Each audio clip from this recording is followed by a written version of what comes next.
She was fired for helping an elderly man, but when he found out, Emma adjusted her uniform for the umpteenth time, trying to ignore the growing discomfort that seemed to have become more pronounced in recent months.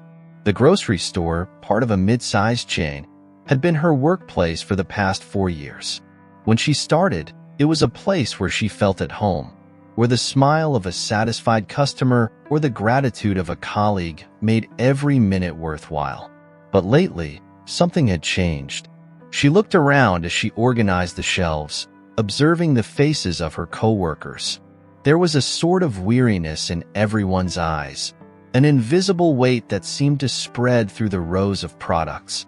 The camaraderie that once reigned there had dissipated, replaced by a palpable tension. Conversations were shorter, smiles more rare. And the manager, well, he had changed more than anyone. The manager, who used to encourage the team to help customers and support each other, now only talked about targets and efficiency. It seemed that all that mattered were the numbers, and any deviation from the path he had set was seen as an unforgivable failure. Emma sighed, pushing the thoughts away as she continued to arrange the shelves. The work was heavier than ever, and she couldn't understand why the environment had become so oppressive. It must be the stress, she told herself, trying to justify the change. Perhaps it was just the exhausting routine, or maybe the pressure everyone was feeling to meet increasingly difficult targets. After her shift, Emma walked to the locker room, removed her uniform, and put on her casual clothes. She felt an immediate sense of relief as she left the store, as if she were shedding part of the weight she carried throughout the day. When she arrived home, she was greeted by the cheerful laughter of her daughter Lily, who ran to hug her at the door. "Hi, Mom," Lily exclaimed, her eyes sparkling with excitement. "Today was a really fun day at school." "Was it?" Emma smiled, kneeling down to give her daughter a hug. What happened that was so special? During dinner, Lily excitedly recounted her day at school until her expression changed. "Mom, today I saw a new girl at school. She was alone during recess. No one wanted to play with her." Emma looked at her daughter, realizing how much that situation had touched her sensitive heart. "And what did you do, sweetie?" "I went to talk to her," Lily replied proudly. "I invited her to play with me. I think she was happy." Emma's heart swelled with pride. "That was very kind of you, Lily. Whenever you can help someone, do it. Sometimes the simplest thing can make a big difference in someone else's life." Tom, Emma's husband, smiled as he watched the conversation between mother and daughter. "You both have hearts of gold," he said, looking at Emma with affection. "And that's why I'm sure that no matter what happens, you'll always do the right thing." Emma nodded, grateful for Tom's constant support. Despite the difficult day, those words comforted her. She knew that, regardless of the challenges she faced at work, the values of compassion and helping others that she had always believed in were fundamental. And these were the values she wanted to pass on to her daughter. As she prepared for bed that night, Emma reflected on what Tom had said. The weight of work was hard to bear, but her family and the values they shared were a source of strength. She knew that no matter how difficult things were, she had to keep doing what was right. The next day started like any other. Emma arrived at the store early, ready to face another shift. She knew the environment was tough, but she was determined to keep a positive attitude as much as possible. After all, that was what she always tried to teach Lily, to face challenges with courage and compassion. The morning was busy. Customers came and went, and Emma did her best to serve everyone with the same care as always. Sometimes, she managed to coax a smile from a hurried customer, and that gave her the strength to keep going. Shortly before lunchtime, Emma noticed an elderly man approaching the store entrance. He looked familiar. Perhaps he was a regular customer, but something about him caught her attention. The man had an expression of weariness, and his hands trembled slightly as he pushed an empty cart. Emma instinctively decided to keep an eye on him as he shopped. As he moved through the aisles, He seemed increasingly tired, and Emma became concerned. Finally, when she saw him struggling to lift a heavy bag of potatoes into his cart, she could no longer stand by. Ignoring the feeling that she might be breaking the manager's rules, Emma approached him. "Let me help you with that," she said softly, grabbing the bag before the man could protest. The man smiled, visibly relieved. "Thank you so much, my dear. My arms aren't what they used to be." Emma smiled back and carefully helped the man complete his shopping. After he checked out, she offered to carry the bags to his car. Along the way, they chatted a bit, and Emma felt a genuine connection with him, as if she were doing exactly what she was meant to do. "You're very kind," the man said as Emma placed the bags in the trunk of his car. "It's not every day you find someone willing to help like that." "It's always a pleasure to help," Emma replied. "I hope you have a great day." The man smiled warmly before getting into his car and driving away. Emma returned to the store feeling good about doing the right thing, even though she knew she might face the manager's disapproval.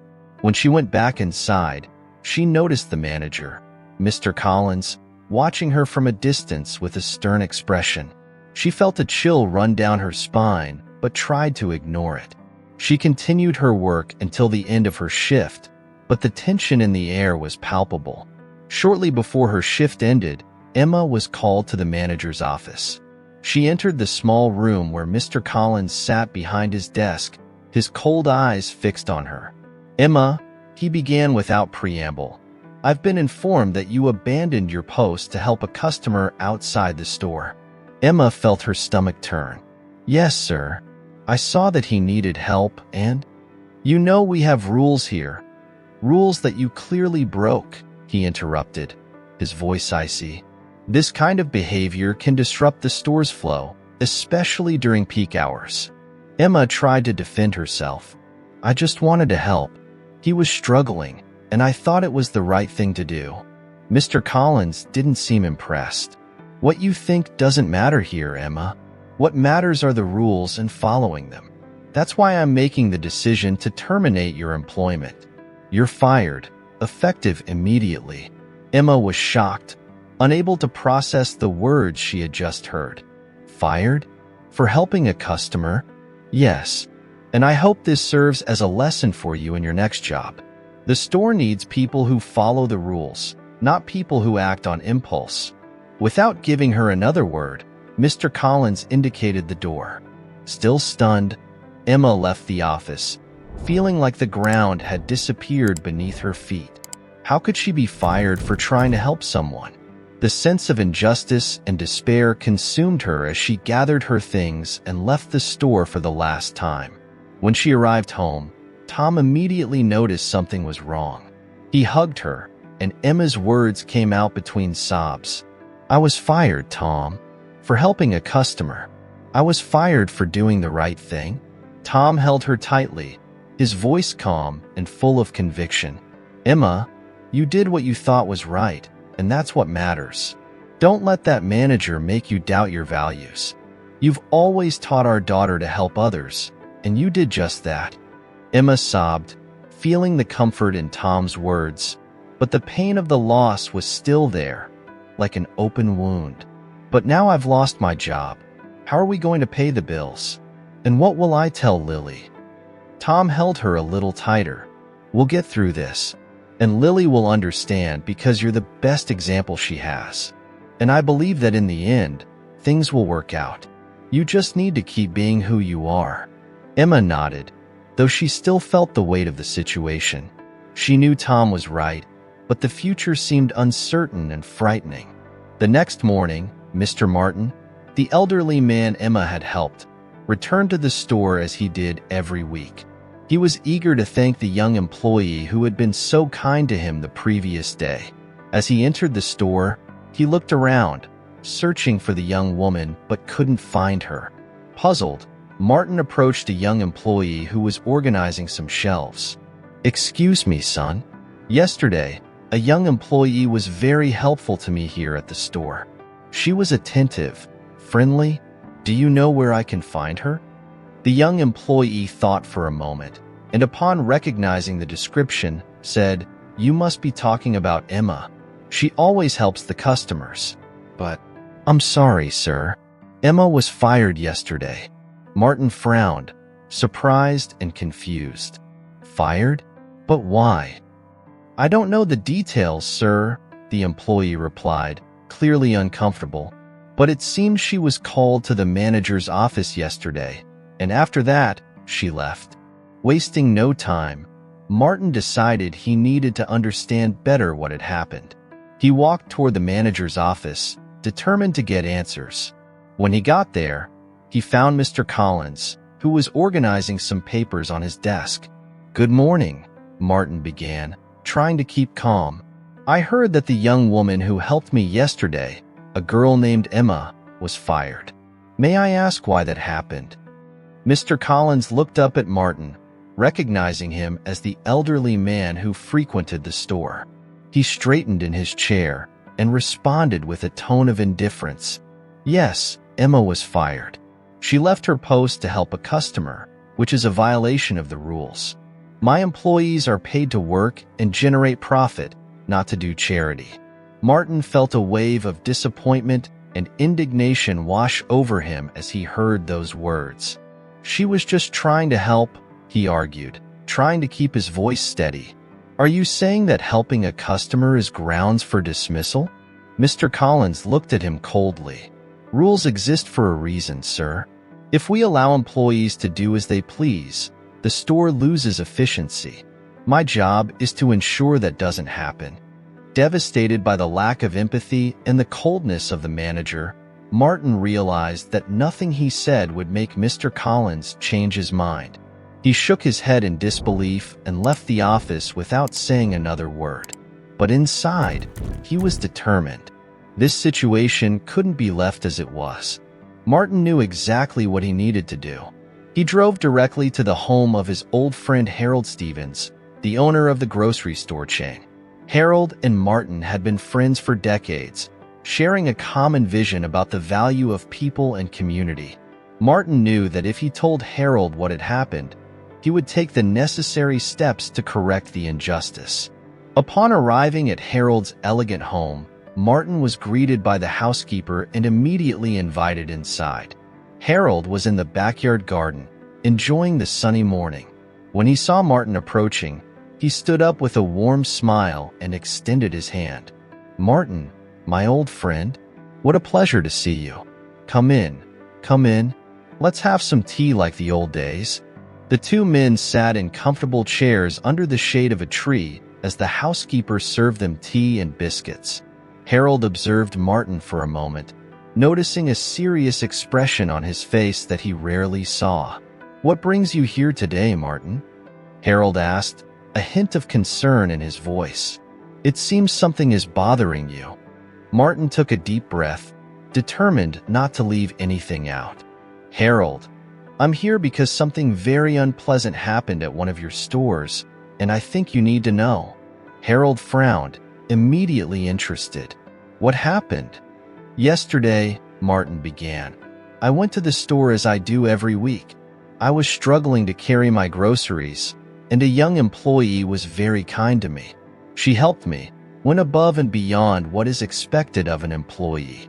Today, I went back to the store to thank her again, but she wasn't there. I asked about her to an employee, and he told me her name is Emma. She was fired." Harold remained silent for a moment, processing what Martin had just said. "Fired? But why?" Martin gripped the teacup in his hands, feeling the frustration grow.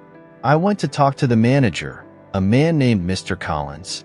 He told me that your employees are paid to work and generate profit, not to do charity.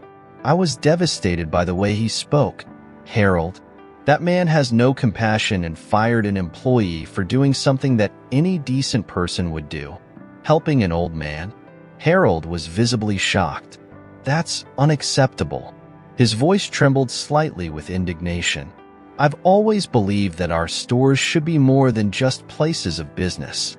They're part of the community, places where people can trust each other. And that attitude, that lack of humanity," he shook his head in disbelief. "This won't stand, Martin. I'm going to do something about it personally. No one who treats people that way can continue to manage one of my stores. And as for young Emma, I need to find her and correct this injustice." Martin nodded, feeling relieved to see that Harold shared his indignation. "I knew you'd understand, Harold. Emma deserves better, and the store needs someone who truly cares about people." Harold set his teacup down on the table beside him and stood up with a determined expression.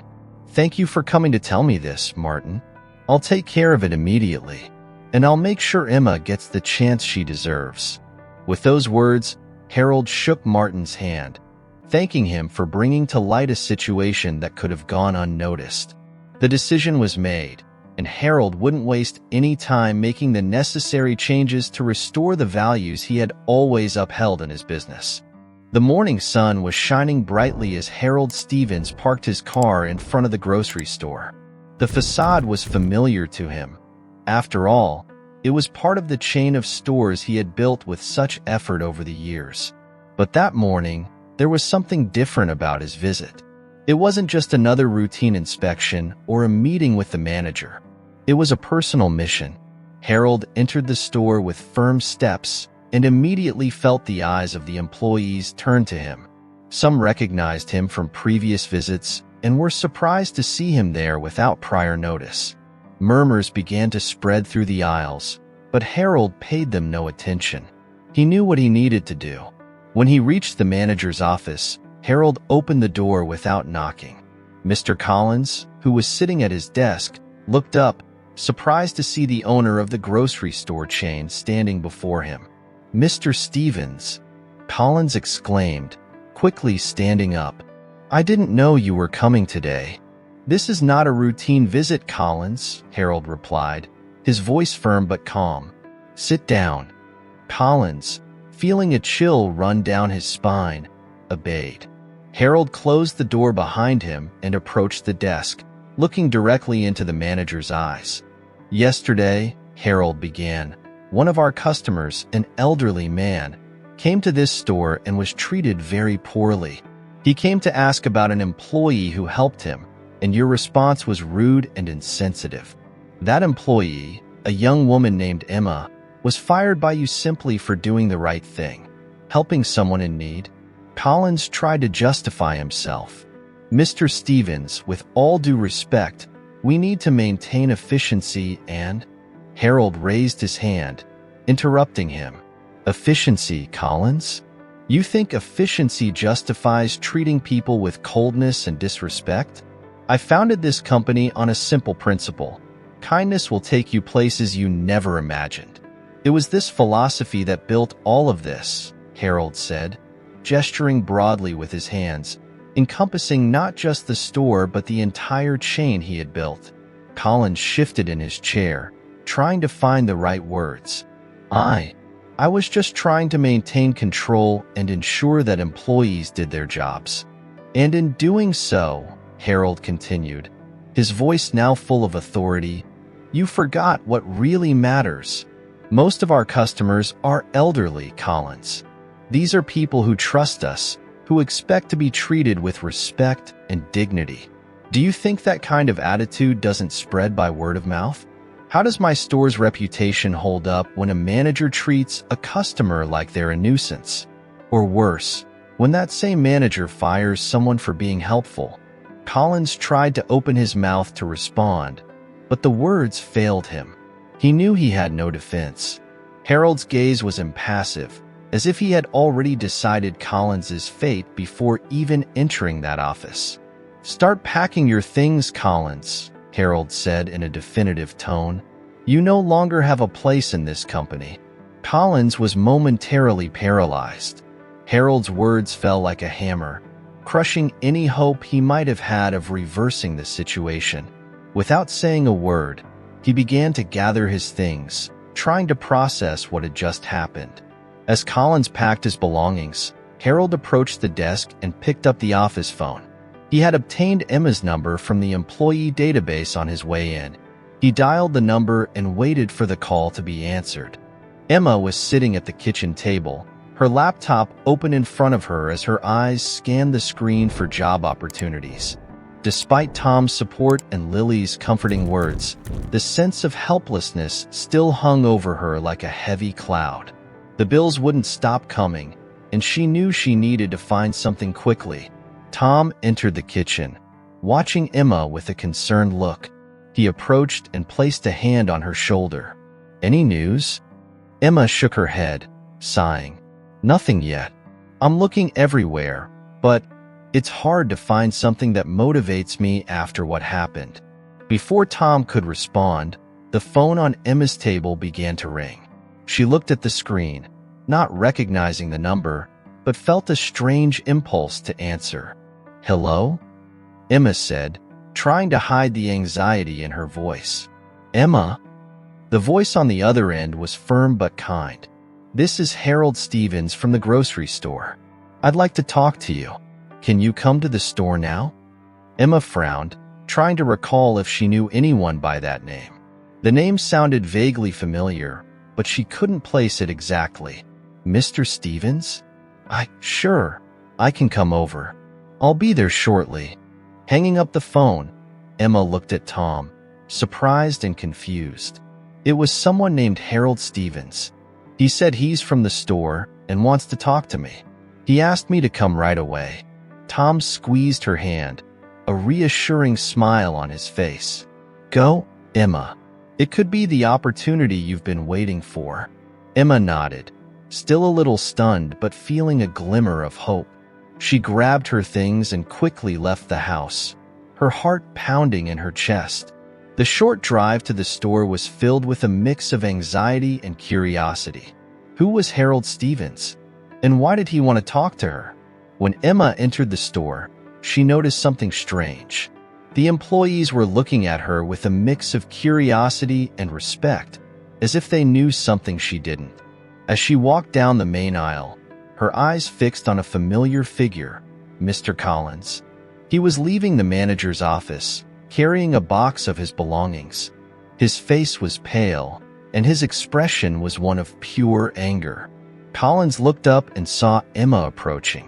For a brief moment, the two locked eyes. His expression hardened even more, and Emma felt a wave of tension between them. Collins seemed about to say something, but instead, he simply pressed his lips together and left the store without looking back. Confused and with her heart racing, Emma continued walking toward the manager's office. The door was slightly ajar, and she knocked lightly before entering. When she pushed the door open, she was met with the sight of Harold Stevens sitting in the manager's chair, a welcoming smile on his face. Of course, Harold, the owner of the store, Emma thought, remembering Stevens as soon as she saw his face. He had visited a few times while she was working there. She had always found him to be a very kind man. "Emma," Harold said, standing up to greet her, "please, come in and have a seat." Emma, still stunned by everything that was happening, obeyed. "Mr. Stevens, I don't know what to say. I was surprised by your call." Harold smiled, nodding. "I understand. You must be wondering why I called you here, right?" Emma nodded, trying to hide the mix of nervousness and hope she felt. "Yes, sir. I'm very curious." "First," Harold began, his tone now more serious, "I want to apologize for what happened to you. I learned about what happened yesterday, and I can assure you that the situation was completely contrary to the values I hold dear and the ones I built this company on. I fired Mr. Collins this morning.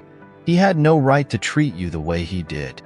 Emma's eyes widened, still trying to process the information. He was fired?" Harold nodded. "Yes, and there's a reason I wanted to talk to you right away. When I started this chain of stores, I had in mind that it would be more than just a place to buy and sell products. I wanted it to be a place where people felt welcomed, respected, where employees could be themselves and show kindness and empathy. And yesterday, you demonstrated exactly those values." Emma felt a warmth spread through her chest as she heard those words. I just did what I thought was right." And that's exactly why I'm here, Harold continued. Because we need more people like you in this company. Someone who understands that kindness and compassion are a fundamental part of any business. So, Emma, I'd like to offer you an opportunity. I want you to take over as the manager of this store. Emma felt as if the ground had disappeared beneath her feet. Manager? But me? I don't know if I'm ready for something like that. Harold smiled, placing a hand on her shoulder. I believe you're more than ready, and I'm not going to leave you alone in this. I'll be mentoring you closely, and together we'll ensure that this store becomes a place where both employees and customers feel valued. What do you say? For a moment, Emma was speechless. But then, looking into Harold's eyes, she realized that this was the opportunity of a lifetime.